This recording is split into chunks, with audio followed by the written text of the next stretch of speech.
여러분 안녕하십니까? 이 춘추 전국의 영호가 스승들 3강을 2강에 이어 붙여서 하도록 하겠습니다. 지금 이 강의는 실시간 강의는 아니지만 네. 강의가 끝나자마자 바로 편집해서 올리니까 이 생강의하고 똑같습니다. 그러니까 여러분들 이 생강의하고 이 편집 녹화된 강의하고는 생동감에 있어서 차이가 납니다. 그러니까 여러분들이 사정에 따라서 이 강의를 등재되자마자 못 본다 하더라도 이것은 생강의하고 똑같은 느낌으로 생각하시면 되고, 편집을 하지 않기 때문에 일부 이 말이 좀 헛나와가지고 어휘 선택이 잘못되는 수는 있습니다. 바로 그것을 제가 한 번씩 보면서 잘못된 것을 얘기를 하겠지만 여러분들도 그런 걸 좀 자꾸 찾아내가지고 좀 잘못을 지적하는 이러한 댓글들을 한번 댓글 협조를 좀 해주시면 더 좋습니다만은 그래도 편집 안 하는 강의로는 아마 그 정확도에 있어서 상당히 거의 부정확한 부분이 없다고 생각을 합니다. 왜냐면 가만히 생각해서 잘못한 건 내가 나중에 또 한번 고치는 시간을 갖거든요. 자, 여러분, 역사라는 건 과거의 것입니다. 그러나 이 역사를 잘 알기 위해서는 일단 우리는 기록을 읽을 수밖에 없는데, 기록 말고도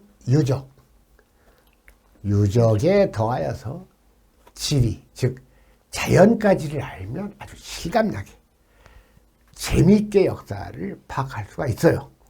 그래서 우리가 1강 때 황하까지 네. 그 시각 자료를 좀 봤는데 그거 마저 조금 몇 장을 더 보고 이어서 3강을 하는 게 어떻겠나 싶습니다. 네. 기자 선생님, 지난번에 우리가 그 황하까지 했었죠? 네. 황하를 한 번 더 간단히 보고 그 다음에 그 중국의 산 이런 쪽을 한번 보도록 하겠습니다. 네. 황하를 한번 워낙 중요하니까 여러분들 제가 안 보여도 지도만 보이면 되니까 다시 한번 보고 그 다음에 이제 중국의 산을 한번 보도록 하죠. 지금 지난번에 얘기했던 대로 여기서 이제 발원했다고 했죠. 네. 이 황하에서 이제 이 청해성 청장고원에서 인더스 강모 다 발원했다. 그러니까 뭐 인더스 메콩 이런 거 이제 약간 이쪽으로 가가지고 이제 발원을 하겠는데 어쨌든 이 산덩어리에서 발원을 한 거예요. 네. 이 청장고원에서 발원을 했는데 지금 여기까지 말입니다. 이 높이가 평균 고도가 4,5천 미터예요. 백산 더블입니다. 응? 그러면서 점점 낮아지니까 물이 일로 흐른다고 합니다. 엄청나게 높은 거예요. 네. 자, 그래가지고 이제 이렇게 가마 흐르다가 사실 이제 이 춘추 전국하고 이제 관련되는 부분은 이제 여기 부분이 중요한데 바로 여기 난주가 있다고 지난번에 얘기를 했죠. 네. 난주에서 이제 이렇게 비단길이 있어가지고 동남까지 간다 이런 말을 했어요. 자, 보세요. 이 황하가 이렇게 아래로 이렇게 흐르다가 디귿자로 역디귿자 간 모양이에요. 네. 간 모양으로 이렇게 흐르지 않습니까? 이 간 모양으로 흐르니까 여기에 이제 이 초원이 형성될 거 아닙니까? 여기가 바로 그 유명한 오르도스 또는 한자어로 하투라고 하는 지역이에요. 여기 영토를 확장한 것이 한 무제입니다. 여기는 흉노족들이 이제 장악하던 곳이거든요. 그리고 지난번에 우리가 이제 이것이 이 천하황하제일만 진진되었고 그래가지고 호고폭포에서 급락을 하고 화산을 만나서 위수와 합쳐지고 이것이 낙양 위와 정주 그리고 개봉 제남을 거쳐가지고 태산의 윗부분, 이게 태산이 이렇게 있으니까 태산의 윗부분을 가봐 돌아가지고 이제 이 발해만으로 빠진다고 그랬지 않습니까? 네. 이런 얘기를 했어요. 근데 이 중에서 아주 중요한 것이 여기 황하, 이 황하의 남과 북인 하남과 하북. 여기 하남. 그리고 하북. 그리고 여기에 있는 이 태양산. 이 태행산을 중심으로 산의 서쪽인 산서와 산동을 얘기했고, 이것이 이제 그 중원을 형성한다. 이런 말을 했어요. 간단히 복습을 하겠습니다. 처음에. 그러면서 여기 못지않게 중요한 곳이 지난번에 중원을 얘기했는데 여기 못지않게 중요한 곳이 어디냐면 여기입니다. 관중이에요. 관중. 네. 바로 이 관중이 중국을 통일한 진나라의 무대고 그 전에 서주가 있던 곳이에요. 주나라. 그러니까 이 관중 지방의 이제 이쪽 서쪽으로 뭐 기산이라는 산과 영수라는 물. 우리 조선시대에 뭐 유산가라는 노래를 보면 기산영수 노래하던 뭐 거기가 아니냐 뭐 이런 말들이 나와요. 자, 이런 것도 조금 이따가 이제 논의를 할 건데 이 중원 못지않게 관중도 이 주나라의 원래 터전이었고 네. 이것이 중국을 7개국을 통일하는 진나라의 터전이었고 이 관중고원 분지, 관중 분지를 경계로 재령산맥이 있고 이 안에 한중이 있고 이 한중에서 한나라 명칭이 온 거예요. 유방이 한중으로 쫓겨나잖아요. 네. 초나라. 초나라 그 항우에 의해서. 그리고 여기에 이제 파촉이 있는데 이 파는 오늘날 성도 또는 청도라고 하죠. 우리가 지난번에 가려고 하다가 코로나 때문에 못 갔던. 그리고 파촉은 이게 요즘에 이제 중경. 이런 정도를 한번 복습을 해봤고, 지난번에는 이제 중원을 얘기했으니까 우리가 관중을 얘기했고, 그 다음에 지난번에, 춘추 시대는 해가지고, 이 오패, 춘추 오패가 있었다, 사선나라가. 그렇죠? 사선나라가 있었고, 그 다음에 진 할 때 제가 그때 진을 잘못 얘기했습니다. 이 진은 이제 셋으로 나눠져 가지고 없어져 버렸고 이 진은 이진입니다.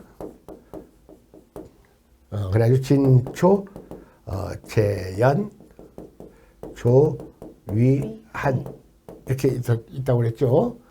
그리고 우리 이제 이 춘추 오패에 대해서는 이제 제나라부터 우리가 강론으로 그 4강부터 들어갈 예정입니다. 그리고 여기가 바로 이제 오나라, 월나라 이렇게 되는 거예요.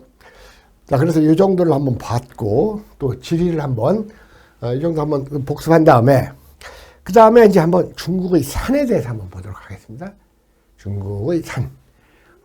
그렇습니다. 이 산이 여러분들이 많이 헷갈려요. 중국은 이름들이 이제 좀 많이 있는데, 이 중국처럼 수천 년 전부터 이렇게 이름이 계속 유지되고 있는 이러한 나라도 없어요. 그 계속 유지되다 보니까 여러 이름들이 있을 거 아닙니까? 네. 자, 그래 지금 중국의 이제 산 중에서 이 화산은 어느 쪽입니까? 서쪽이죠. 그러니까 이제 이게 서악이 되는 거예요. 서악. 그 다음에 이건 어디 있습니까? 여기 형산. 남쪽이죠? 네. 남악입니다. 남악 형산. 아마 여기가 그 조선시대 소설 구몽의 무대일 겁니다. 그 다음에 이 숭산은 이건 중악이겠죠. 가운데 있으니까. 중악. 그러니까 여기 여행 가려면 시안으로 가가지고 그 다음에 화산도 보고 숭산도 보고 낙양도 보면 한 코스가 되기도 하고 그 다음에 이제 시안으로 가가지고 아까 얘기했던 황하 이렇게 한번 보는 것도 코스가 되죠. 그 다음에 항산은 다른 사람은 이게 북악인데 이게 이제 그 오대산이라고도 하는 거예요. 오대산 강원도에 있는데, 뭐, 네. 오대산에 월정사라는 절이 있죠. 그 다음에 태산. 원래 동산이라는 산이 있기는 있어요. 그러나 이제 악자를 붙이면 이 동악이라고 할 수가 있는 이 태산, 이제 이 중국의 산을 한번 봤습니다. 그리고 이제 불교 아미산, 이 보타산 이런 건 다 이제 불교의 이름이죠. 자, 산이 이렇습니다. 네. 자, 그 다음 또 보겠습니다. 중국의 7산을 봤어요. 산맥. 자, 제가 중원 못지않게 관중이 중요하다고 그랬죠? 네. 관중이 중요하다고 했는데, 아까 관중 진령산맥이 있는, 이 산맥 한번 보고, 산도 봤으니까. 자, 이 산맥은 지난번에도 한번 얘기했던 적이 있어요. 그죠? 여기에, 장백산맥, 그 다음에 대응한령산맥, 소응한령산맥. 이런 중국의 영토가 이 산맥 끝까지 치달았다고 했죠. 네. 그래서 이건 지난번에 여기 진령산맥, 여기 있고, 그 다음에, 대만에도 산맥이 있어요. 지난번에 여기 태산, 방금 봤던 태산, 숭산, 화산. 여기, 그 다음에 이제 이 황산도 유명하죠. 여기 가봤죠, 우리. 그 다음에 이제 아래에 형산이 있고, 이 산맥들입니다. 근데 산맥들의 이름들이 또, 부르는 이름들이 다 조금씩 달라요. 그때그때 그냥 위치, 이 발음들이 좀 다르고, 이 진령산맥. 자, 이런 것들 한번 보십시오. 다음 사진에 갈까요? 그 다음에, 진령산맥이 나와 있는 그 지형도. 네. 관중, 예. 제가 아까 관중이 중요하다고 했지 않습니까? 중원 못지않게. 이 지형도를 보세요. 다 산맥으로 둘러싸여 있잖아요. 그죠? 네.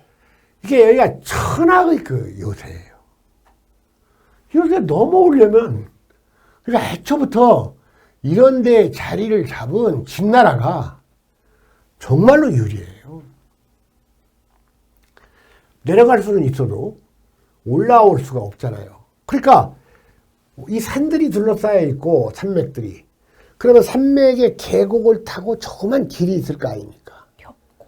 그야말로 아주 조그만 길인데 거기를 그냥 꽉 막아버리는 관문을 설치해버리면 수십만 명 군대라도 한꺼번에 5명, 10명밖에 못 와요. 좁으니까.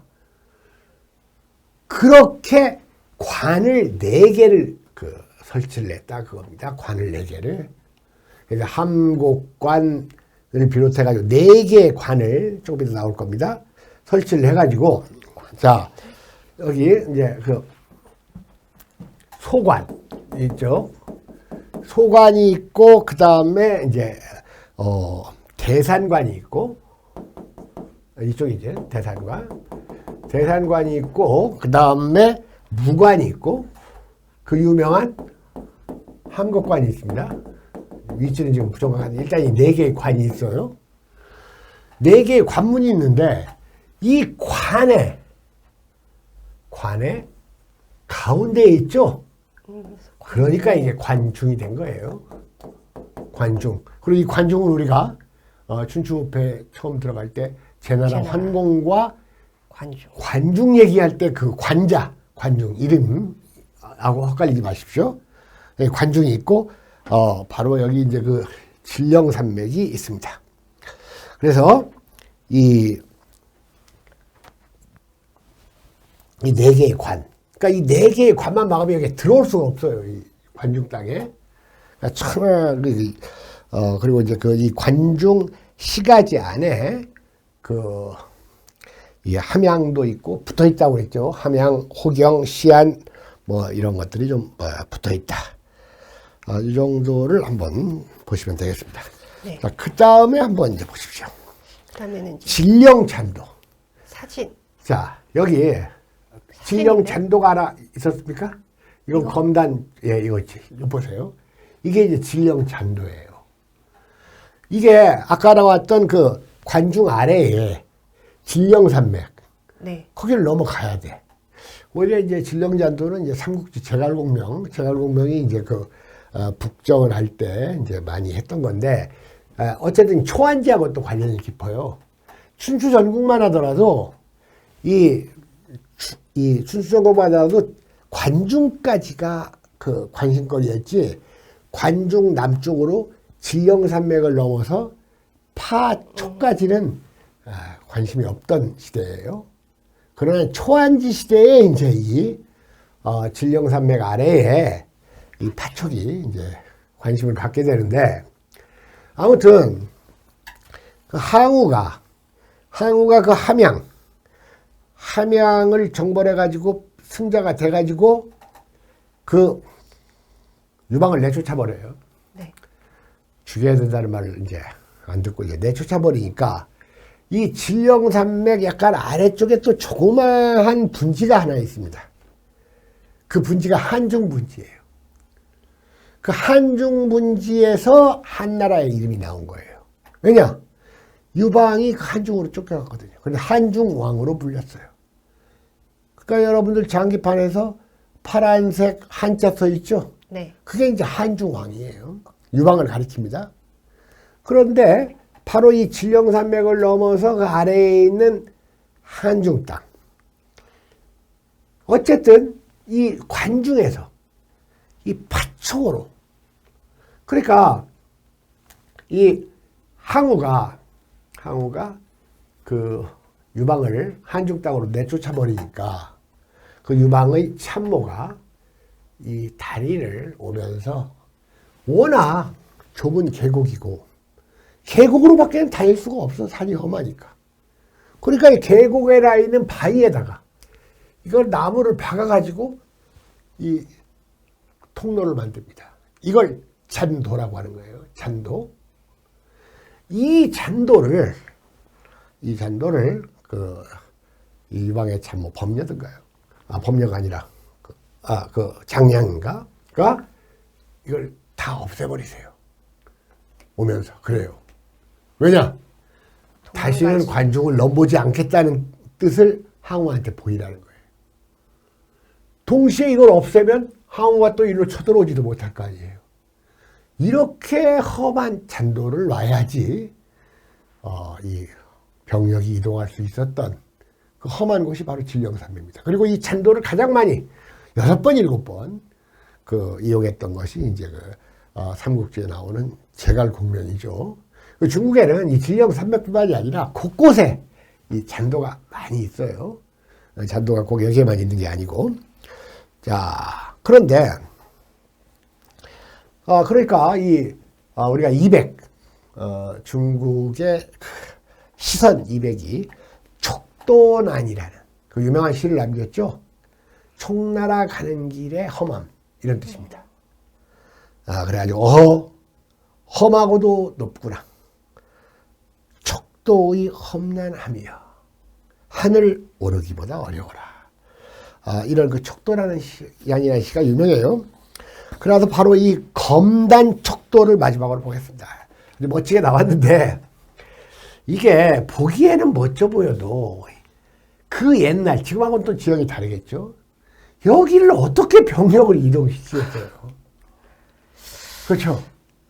그러니까 이런 데다가 이제 나무를 박아가지고 이렇게 했던 겁니다. 자, 그래서 오늘 그 시각 자료는 이 정도를 보기로 하고 나머지 논의를 이어서 하고 오늘 4강을 마치도록 하겠습니다. 자, 여러분들 당연히 역사는 이미 지나가 버린 겁니다. 이 배경 좋네요. 그대로 좀 뒀다가 나중에 또 한번 다 지워버릴까요? 예, 배경 괜찮네. 그리고 모든 역사적 자연이나 유적은 마멸됐거나 변모되었고 기록 또한 불완전해요. 그럼에도 불구하고 왜 우리가 역사를 공부하고 알아야 하느냐?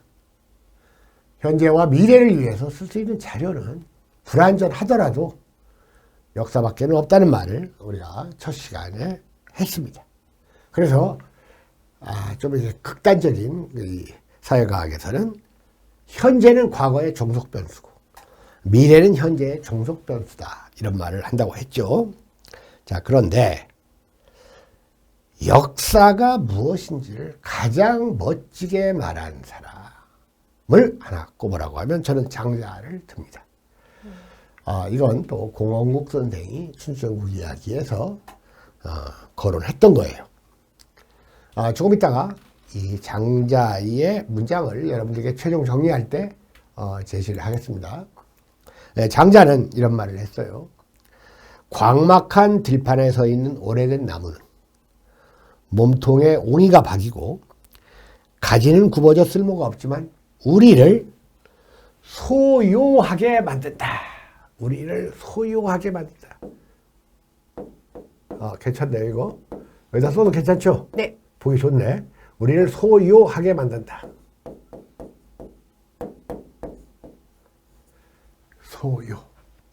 소요가 뭡니까? 특별한 목적도 없이 이리저리 거닐고 노는 거. 소요하다. 산보. 그러니까 이 소요에는 사실 자유, 여유, 그리고 부유. 여기서 부유할 때 요는 달라요. 떠다닌다. 붕붕. 이 세 가지 다 들어있어요. 바로 이 역사는 우리를 소유하게 만든다. 소유함으로 하는 사람은 나무를 보는 게 아니라 숲을 볼 줄 안다. 이렇게 말할 수가 있습니다. 여러분, 이 시간을 통해서 나무를 보려 하지 말고 숲을 보는 이러한 새로운 그 역사 공부를 하시기 바랍니다. 그러면서 저와 함께 한 시대를 소유하고 풍미하는 시간을 좀 가져줬으면 좋겠습니다. 제가 아까 황하를 다시 얘기하면서 춘추전국의 역사는 황하의 역사라고 해도 지나친 말이 아니고 황하는 전쟁의 강이라고도 할 수 있다. 이런 말을 했는데 역시 그 이백은 천하의 그 풍요 시인이고 천재적 시인이죠. 두보 선생하고는 또 달라요. 두보 선생은 그냥 각고의 이제 노력을 하고 막 이백은 일필휘지로. 그러니까 이 이백 같은 사람은 일종의 문학적인 협객이에요. 문학의 협객입니다. 협객. 네. 그래서 여러분 이백의 이 장진주라는 시 혹시 들어봤어요? 장진주? 제목은 들었습니다. 장진주에서 이게 술권하는 노래 그런 뜻이에요. 장진주. 근데 여기 이 유명한 술 한잔 먹으세요. 그리고 장진주의 첫 문장이 황하를 말하면서 시작하는 거예요. 첫 문장 멋져요.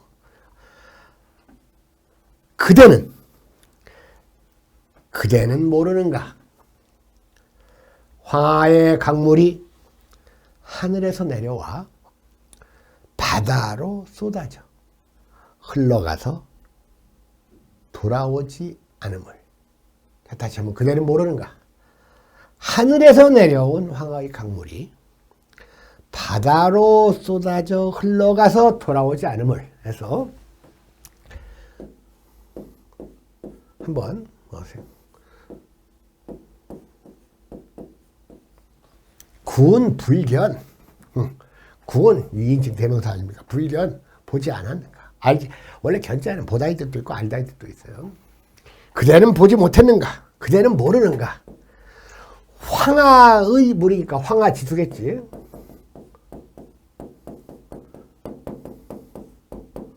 황하의 물이 황하지수가 하늘에서 내려가니까 천상내겠죠. 기회주의적으로 하얀 쪽 피하고 이렇게 썼습니다. 황하지수 천상내. 하늘에서 내려온 황하의 물이 급히 흘러 바다에 이르러 다시 돌아오지 않음을. 그러니까 급히 할 때 급히 우리가 이 분, 좀 분주하다 이런 말 들어봤죠? 네. 분류 급히 흐르다.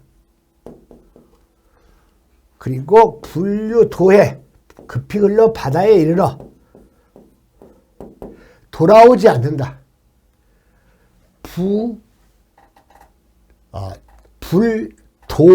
돌아오지 않는다 해가지고 불부회입니다. 불부회. 이 그 다음에 이 다시 부자 복자로도 쓰이고 그 다음에 이제 회자 이렇게. 자, 그대는 모르는가? 황하의 물이 하늘에서 흘러내려 급히 바다로 흘러가 다시 돌아오지 못함을. 예, 우리 이백선생의 장진주의 천문장입니다. 지난번 공부했듯이 청장고원에서 발원한 황하는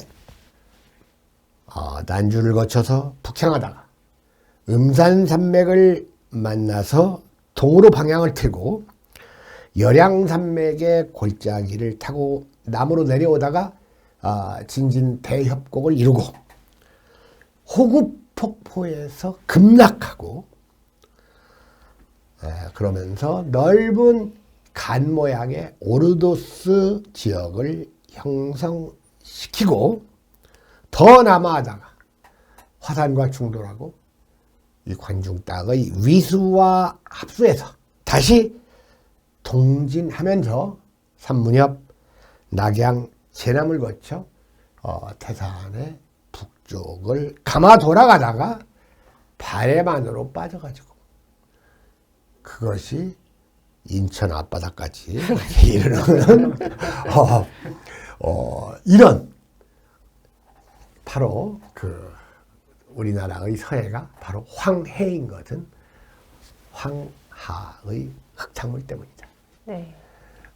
그러니까 저희가 그 황하라는 건 아주 막 요즘 보면 뭐 수량이 있는 데도 있지만 수량 없는 데는 이거 강 같지도 않고 이건 뭐 진흙밥 같기도 하고 제가 중국 그 혁명도시 연안에 가면 그 연하라고 있거든요. 황하의 지류. 이건 뻘밭이에요. 강이 아니에요.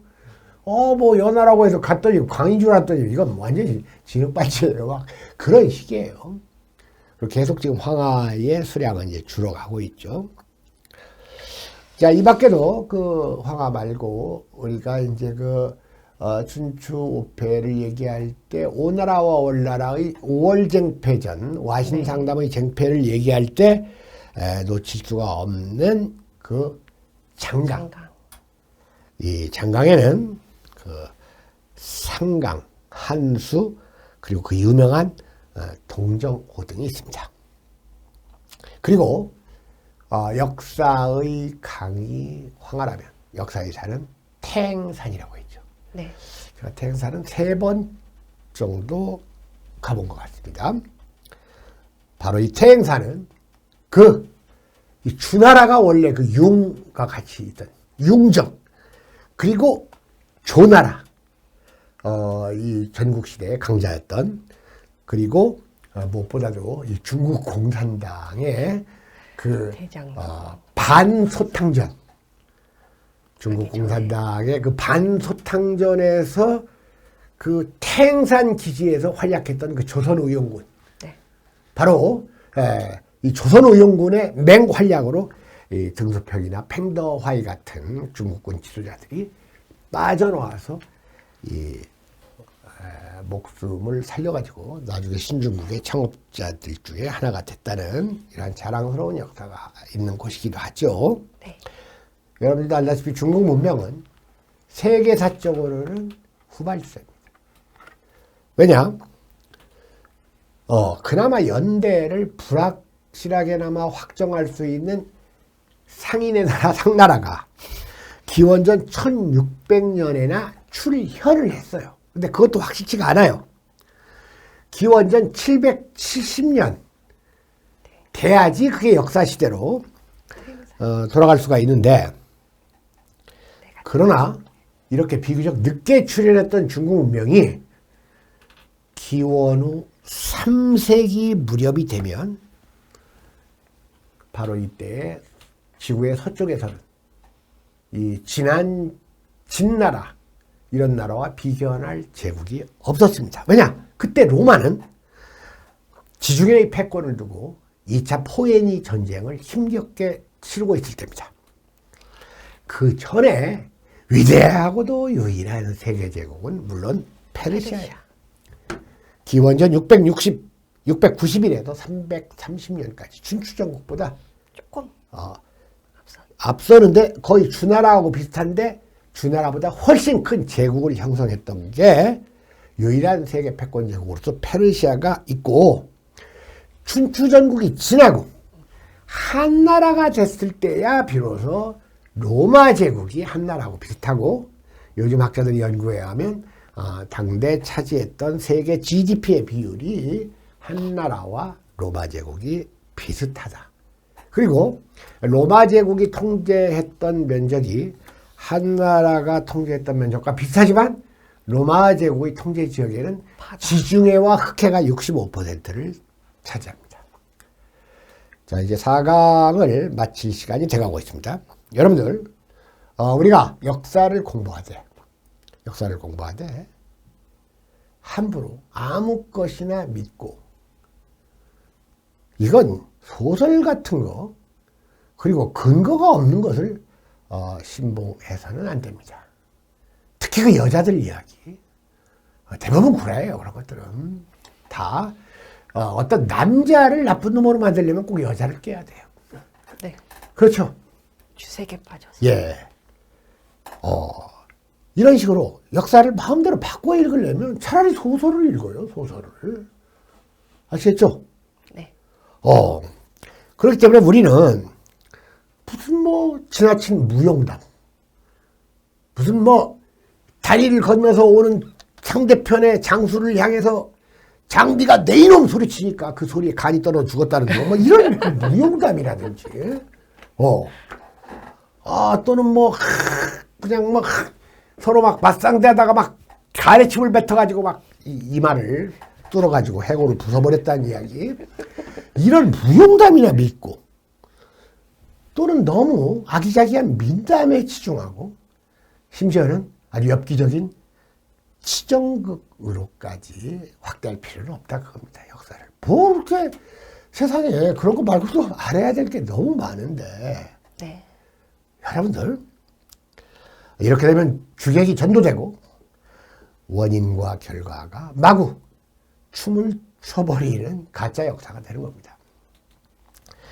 그렇다고 해서 우리가 일단 역사를 읽을 때는 정사 위주의, 당대 1차 사료 위주의 역사를 읽는, 그리고 유적과 자연을 공부하는 엄숙주의의 노선을 취해야 되지만, 그렇다고 해서 무조건 민담이라고 해서, 야사라고 해서, 그리고 당대의 유행가라고 해서 무시할 수는 없다 그겁니다. 그러면서 1차적으로는 엄숙주의의 노선을 취하고, 후발 2차적으로는 개방주의의 역사적 시각을 가져야 돼요. 예를 들어 시경을 읽어보세요.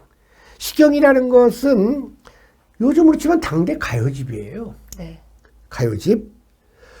춘추 전기, 그리고 위로는 서주 시대까지, 서주 시대부터 춘추 전기까지 유행가들이라든지 지방 노래들, 그리고 행사용 악, 이런 거에 가사가 담겨 있어요. 우리나라에도 가사집들이 많아요. 예를 들어 여러분들 시용 향악보 하면 악보집이지만, 청구 영원 하면 그게 가사집이에요. 일종의 청구영 악장 가사 아닙니까? 우리나라에도 많아요. 악장 가사, 악악괴검, 시용 향악보, 이런 것들이 이제 고려 그 유행가들이, 요즘 아주 이 뽕짝 이상 가는 그 유행가들이 고려 시대도 엄청 발달을 했어요. 네. 그러니까 우리가 시경을 읽어보면 우리가 그 구약 바이블을 읽어도 그렇고, 시경을 읽어도 그렇고, 그때 연놈들이나 지금 연놈들이나 비슷해요. 내가 보면 별 차이가 없어요. 여러분들, 허씨로 시작되는 우리나라 대통령 후보가 있죠. 네. 그 사람이 작년에 신고 재산이 74억이었는데 올해 신고 재산은 280억인가 해가지고 1년 사이에 182억이 들었대요. 그 어떻게 해서 들었냐? 했더니 자기를 좋아하는 사람하고 식사 한번 하면서 이 축복해주는 행사를 하는데 최저 100만 원, 최고 1억까지 받는데요. 1년 동안 그거 받아가지고 180억을 늘렸대요. 허모 후보가. 자, 이런 이야기는 역사에 잘 안 담길 거예요. 풍문에서 풍문으로만 전해질 거예요. 그러나 이 시대의 한 단면을 알려준다는 겁니다. 함부로 무시할 수가 없어요. 이런 거 보면 요즘 현대 과거 시대라고 해서 공개되는 정보만 이성적이고 합리적이지 비성적이고 무모하고 바보짓하고 남의 호구짓 하는 놈들은 옛날이나 지금이나 똑같이 많았다는 생각이 좀 들죠. 그러니까 그 식욕을 보면 그 사슴고기 또는 노루고기 같은 거 딱 확보해가지고 지가 마음에 드는 여자들한테 가가지고 이게 작업권을 이 실없는 사내들의 이야기가 나오는데 사실 그런 거 제대로 하면 실없는 사내가 아니고 실속 있는 사내일지도 몰라요. 자, 우리나라 고려가요를 보세요. 우리나라 고려가요를 보면 그 쌍화점이나 만두집. 뭐 몽골 사람인지 아니면 서역. 우리나라에서 그 서역이라고 하면 옛날에 우리 학교 다닐 때는 서역이라고 하니까 무슨 뭐 아라비아, 페르시아 그런 거 아니에요. 서역이라고 하면 저 촌산산맥, 지금 우즈베키스탄 그쪽이에요. 그쪽에도 이슬람이 있으니까. 개회죠.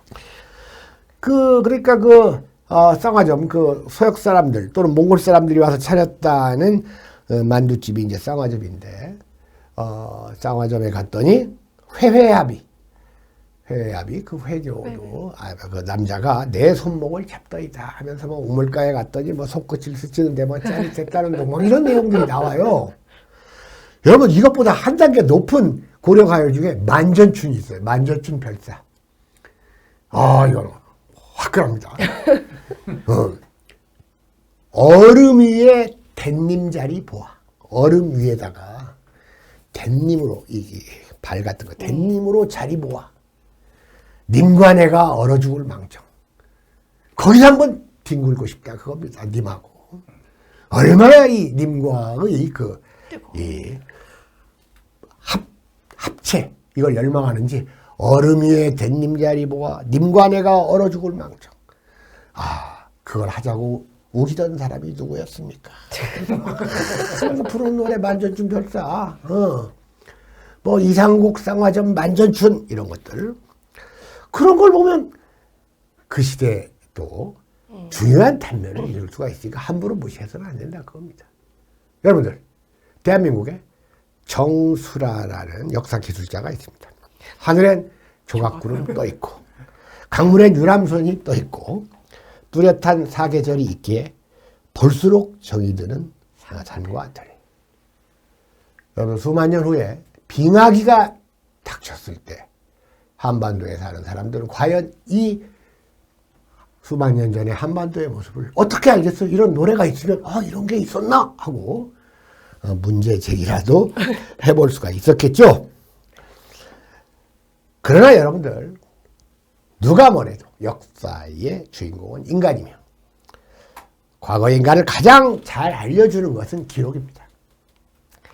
그렇기 때문에 우리는 역사를 읽는다라고 하는 겁니다.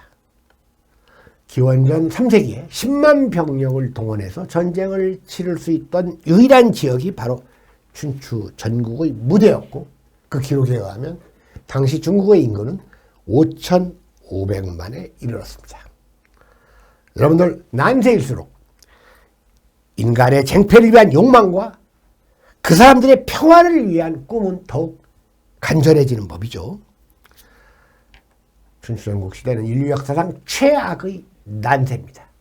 통계에 가면 지금까지 일어났던 인류 전체의 전쟁 중에 60% 이상이 춘추전국 시대에 일어났다. 횟수를 볼 때 말 그대로 우리가 이 춘추전국의 전쟁사를 공부하다 보면 공부하던 중에 어디서 이 화살이 날라올지 모르는 이런 느낌을 받게 됩니다. 자, 마지막으로 이 주나라의 혁명 정신을 얘기하고 오늘 강의를 조금 마무리하겠습니다. 시간이 조금 지나도 여러분들 자, 다 지워버릴까요? 중국 현대사학계의 실력자 말약 선생이 있죠. 요즘 뭐 구어모로 이렇게 발음을 하는데 이분이 돌아가신 게 이제 1978년이니까 얼마 안 되죠. 이분은 중국의 신화와 전설을 정사로 오인하는 것이야말로 가장 큰 오류다. 이런 말을 남겼죠. 가장 큰 잘못이자 불합니다. 이건 제가 중국의 한나라와 상나라 전기의 역사를 그리고 사마천의 사기에서 얘기되는 아주 소설 같은 이야기들을 정사로 받아들이지 말라는 저의 주장과 일치합니다. 말 그대로 그 하상주 단대공정에 의한 역사를 우리가 중국의 이 각성 박물관에 가면 입구에 그냥 다 하상주하고 그게 더 있어요. 박물관마다. 네. 그런 걸 받아들일 필요는 없다 그겁니다. 여러분들 그래서 제가 이 강의를 시작하면서 그런 말을 했어요. 자, 그런데 그래도 우리가 이 주나라의 창업 여기에서는 얻어야 할 것이 그리고 우리와 관련된 사항이 너무나 긴밀해. 그러니까 주나라의 건국자가 여러분들 주나라의 건국자가 문왕의 아들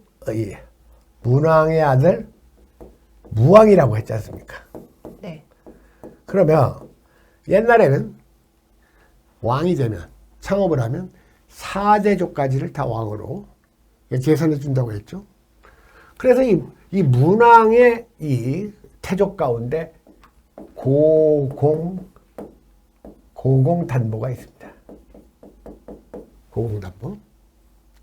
이 고공단보가 살던 곳이 바로 융족이 있던 아까 내가 기산 얘기했죠? 네. 기산영수. 융족이 있던 기산이었어요. 자, 이 정도를 조금 알아두고 일단 그런데 어쨌든 이 융족과 어울려 살던 이 주나라가 즉 문왕 세력이 무왕과 함께 이 상나라를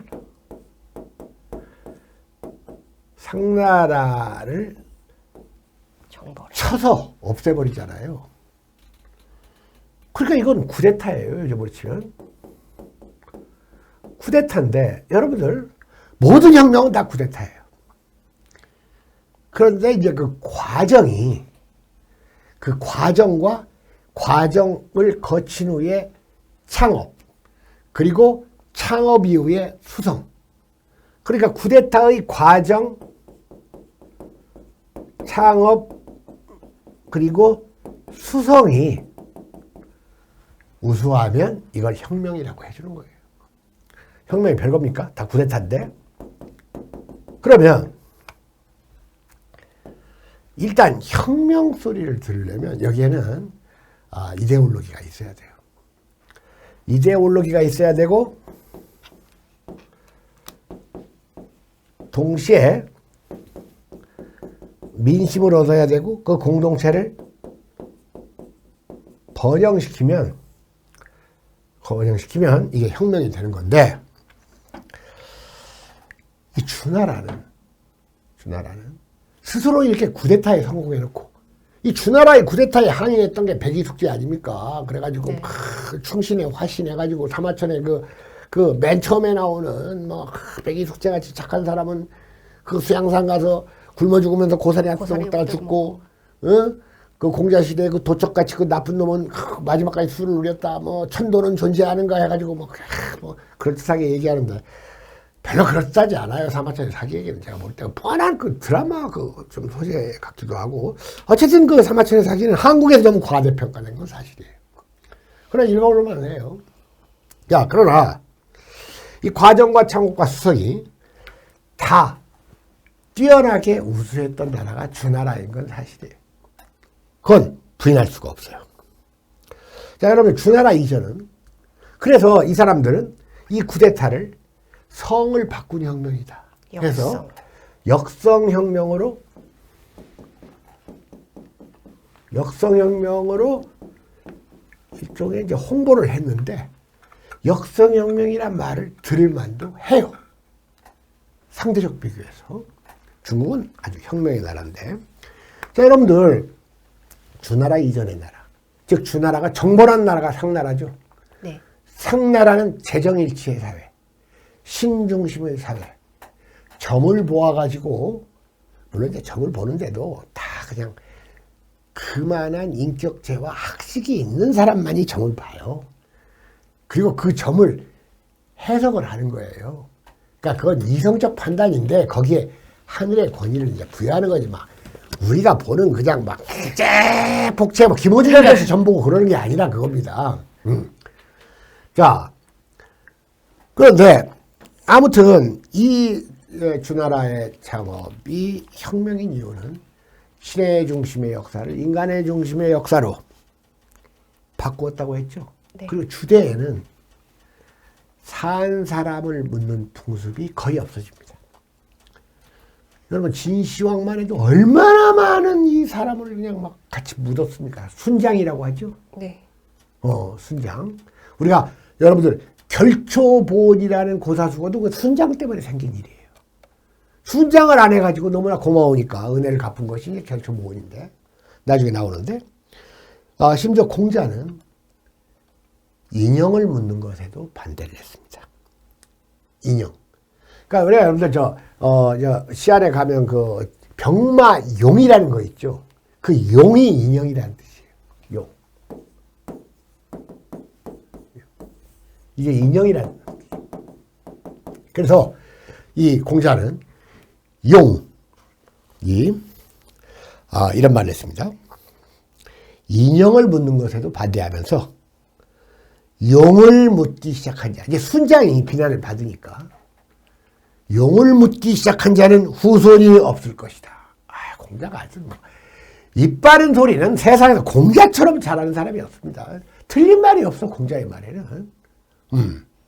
그리고 여러분들, 이 주나라의 그 건국 실력자, 주나라의 건국 실력자 강태공은 점이 나왔는데 군대를 진주시키지 말라는, 군대를 진군시키지 말라는 점이 나왔어.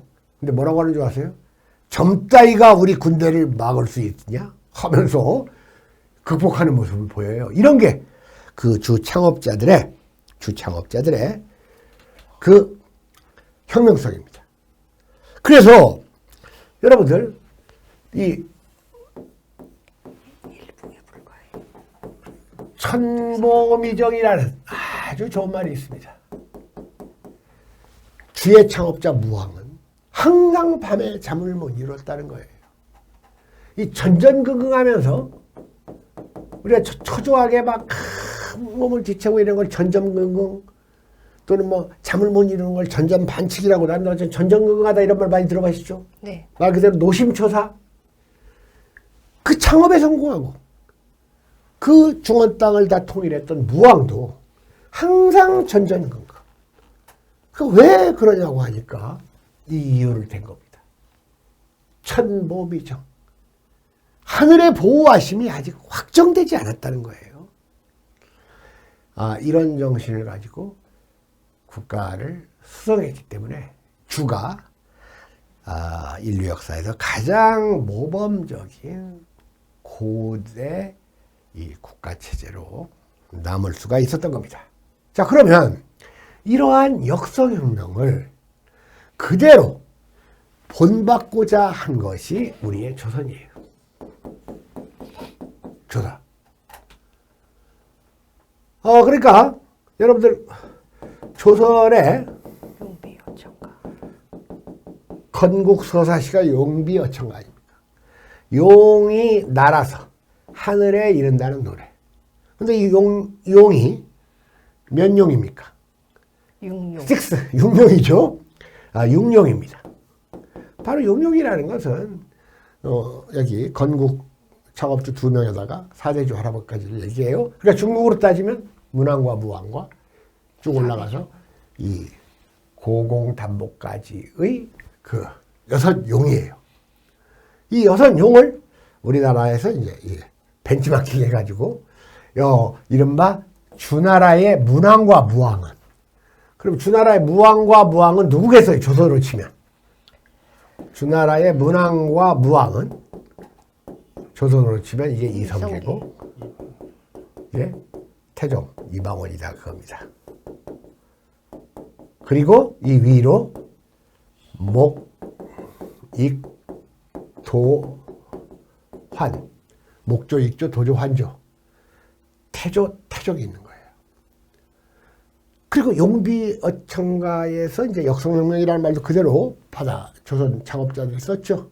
그러니까 여러분 용비어천가가 125장으로 되어 있는데 그 1장이 아주 유명한 해동육룡이 나라샤 일마다 천복이시니 고성이 동부하시니 해동의 발해의 동쪽 우리나라에 6용이 나시어서 일마다 천복이시니 건국 사원마다 하늘의 복이고 고성이 동부하시니 거기서 고성이는 고성과 동부하다 이 뜻이에요. 동부는 똑같다 이 뜻입니다. 거기서 고성이 누구냐? 주나라의 용룡입니다. 그러니까 우리나라의 건국 6명이 주나라의 건국 6명과 똑같다 이런 말을 하는 거예요. 그리고 유명한 그 다음에 뿌리 깊은 난간 바람이 아님 일세 꽃 꼈고 여름 하나니. 자 이런 말도 여러분 들어봤죠? 네. 그런데 재미난 게 이 용비어천가의 이제 사장을 보면 이런 말이 나옵니다. 적인서리에 가샤 적인이 가려연을 적인서리에 가샤 적인이 가려연을 기산 올마샴도 한알 뜯으시니 야인서리에 가샤 야인이 가려연을 야인서리에 가샤 야인이 가려연을 덕원으로 옮겨가심도 하늘의 뜻 이런 말이 나와요. 용비어천가 사장입니다. 자 뜻으로 얘기할게요. 아까 용적 있었죠? 네. 적인 사이에 적인들이 있는 곳으로 옮겨갔어. 누가? 고공담보가. 그랬더니 자꾸 적인이 괴롭혀. 적인 사이에 가시니까 적인들이 침범하거늘 에이 새끼들 기산으로 옮겨가. 기산으로 옮겨가신 거. 이게 하늘의 뜻이야. 하나의 뜻. 이거에 대응해가지고 야인서리에 가샤. 야인. 이성계의 후손. 익조입니다. 여기. 그죠? 이게 4장이에요. 그럼 3장은 번호하나 목초 나오겠지. 야인서리에 가샤 야인이 가려연을 덕원. 여기 함정 썼죠. 덕원으로 옮겨가심도 하늘의 뜻이니. 이렇게 지금 일치를 시키고 있는 거예요. 그러니까 이러한 태도가 사대적 태도라고 할 수도 있고 너무 모방이 심하다라고 할 수도 있지만 어쨌든 우리의 역사하고 이렇게 밀접한 관련을 갖는 게 춘추전국의 역사예요. 주나라의 역사. 그러면서도 중국의 옛 서양과 비슷하면서도 조선의 건국정신이 보이지 않게 자주를 추구하고 있는 항상 겉으로는 형식으로는 사죄하지만 실질적인 내용면에서는 챙길 걸 챙기는 것이 우리 조선의 정신입니다. 그래서 용비어천가의 최종 결사인 125장이 있습니다. 천세후에 미리 정하신 한수북에 누인 개국하샤 성신이 이사샤도 경천근민하샤사 더욱 굳으시리이다. 님금하 알아셔서 낙수의 산행가이셔 하나빌 믿으니까. 무슨 말인지 잘 모르겠죠. 그 당시 제가 그 도금을 읽었어요. 자, 1000년 전에 미리 정한 한강의 북쪽에 1000년 전에 신라 때 도선이 이 한강의 북쪽이 최고의 명당이다 이런 말을 한 적이 있어요. 1000년 전에 미리 정한 한강의 북쪽에 누인 개국하셔 어린 덕을 쌓아 나라를 여시어 이 성신이 니사자도 훌륭한 후대 임금들이 대를 잇더라도 경천근민 하늘을 우러르고 백성을 부지런히 다스려야 더욱 이 국가의 터전이 굳을 것이다. 이렇게 해놓고 그 다음 보세요. 임금이시여. 임금을 불러요. 아십시오. No! 알아라. 그래요. 알아라. 해놓고 낙수에 사냥가 있어. 낙수에 사냥가 있어. 사냥간 있어. 할아버지를 믿었더란 말입니까? 자, 이런 말이 나와요. 이건 무슨 말이야? 후대 임금들한테 너희들 잘 알아라. 응? 임금아 알아셔서 해놓고 낙수에 사냥 가가지고 할아버지만을 믿었더란 말이냐. 이게 뭐냐? 여러분들 우임금이면 중국인들이 가장 추앙하는 하나라의 건국자 아닙니까? 그죠? 우임금의 손자 태강왕이란 자가 정사를 제대로 돌보지 않고 맨날 사냥 가가지고 놀다가 쫓겨난 적이 있어. 바로 이렇게 형식적으로는 중국을 우대하는 거 하지만 맨 마지막 가장 중요한 데서는 중국이 우임금 손자처럼 이렇게 이런 짓 하지 말라고 살짝 이렇게 연맥해버리는 이런 그 진술 방식을 취하고 있는 게 여러분들 용례 청합니다. 그리고 이 주나라의 역사는 또 이렇게 조선의 역사하고도 아주 밀접한 관련을 갖습니다. 네. 자, 그래서 오늘 이제 이렇게 한꺼번에 올려드리는 2강과 3강의 최종 핵심 요약문을 우리 김경화 선생님이 쭉 이렇게 이제 내려가는 뭐 이런 걸 올리셔도 좋고 어쨌든 뭐 이게 정지시키면 여러분들이 네, 별도로 곱씹으면서 읽을 수가 있죠. 네, 첨부해드리도록 네, 하겠습니다. 그게 첨부해서 하는 걸로 하고 오늘 강의 시간이 좀 지체됐죠. 네. 네. 자, 그러면 오늘 강의를 이 3강까지 마치고 이어서 그 2월 28일에는 네. 그 4강을 진행하도록 하겠습니다. 그러면 이 춘추 강의가 글쓰기 강의보다 그 한 강이 먼저 선행하는 그러다가 또 흙이 나면 글쓰기도 한꺼번에 한 2, 3강 한꺼번에 해줄지 모르니까 그렇게 해가지고 꼭 뭐 연말까지 갈 필요는 없겠죠. 네. 그렇게 하도록 하겠습니다. 수고하셨습니다. 네.